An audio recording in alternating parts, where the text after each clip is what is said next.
Hello again. Like I told you, I was going to try to keep you, everybody that's interested, up to date on kind of how things are going this year with the drag racing. As I alluded to the last video, we were hoping that we were going to get in a Bandamere Super Street event here about a week and a half ago, and that didn't happen. We got snow, and they basically shut the whole track down for the weekend. So we had a pretty good gap here between races. So I'd always wanted to go out to Julesburg. They've got a track out there. They claim they're the oldest drag strip in the U.S. And so they had a Saturday and a Sunday race.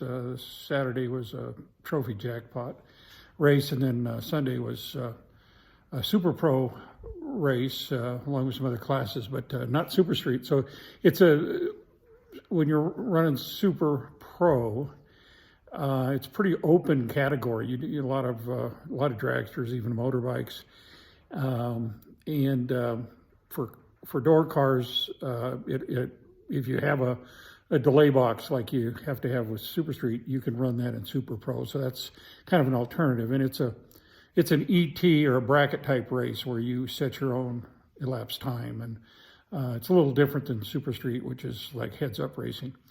So and it caused me some learning curves while we were there. But anyway, we got up 4 o'clock Sunday morning, Memorial Day weekend, and drove out there. It's about 2.5 hours from the house here out to Julesburg. Really neat track, really friendly people, helpful people. Really kind of cool too. I was going through tech, and the first time anybody's ever asked me, he had me start the car up, and then he was going to shut the car off with the emergency switch up the back of the car. So if you're ever in a wreck, people that are coming to assist you, they can shut all the power off to the car. Well, the car didn't shut down, and it took me a while to figure out. I've never tried doing that before. So I learned something there, and I finally figured out what the wiring is. It's where I have the alternator feed wire coming back in. I need to put it on the battery side of the switch instead of the power side of the switch. So when the engine's running, it's always producing 12 volt. It'll keep running even if you shut the batteries down. But anyway, that was kind of cool. It shows that they got their stuff together, and very helpful. Again, real sizable pits. It was gravel, but it's well maintained. Right along the strip, which was kind of fun. The strip was a little different. There was some challenge to it visually. There's not a lot of items on the side. So for me, it was kind of a weird feeling going down the track after about the 8th mile. In fact, on the first race, they have flags at the 8th mile, which actually is a really good idea. For whatever reason, I saw the flags and shut down after in the first time trial, just doing stupid stuff. I kind of did that stupid kind of stuff all day, but car ran great. In fact, it ran fastest 8th mile time we've ever run. It was over 106 miles an hour in the 8th of a mile, and the fastest overall elapsed time I've ever run with that car, which is 10:3. So car running good. Track was good. It had a couple little bumps, but that's stuff you just got to get used to. Anyway, we had a good time.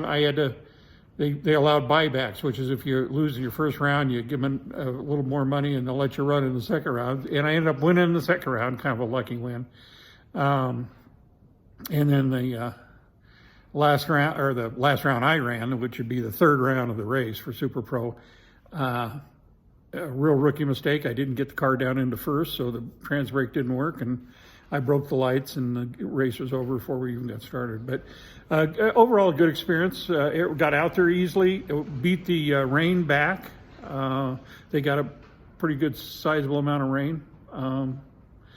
So the videos are a little there. Tammy did the best she could from the side there. This was a kind of a local event, so there wasn't a lot of other stuff. So, but you can at least see the car run a little bit. You can go through those. It won't take you long. And then, so the big thing now, we got the Division 5 coming up in 2 weeks at Bandamere, which is a be the kind of the same scale of race we did out at Great Bend. So that'll be one that will really, hopefully, I've got all my my rookie mistakes out of the way, and we're doing a better job with the car. I feel a lot more comfortable running Super Street than the Super Pro. I just don't do a whole lot of it. So anyway, and also I see my background here. I got a little comment from the last one on the background, but this is a poster I got from I think it was 1985, I think.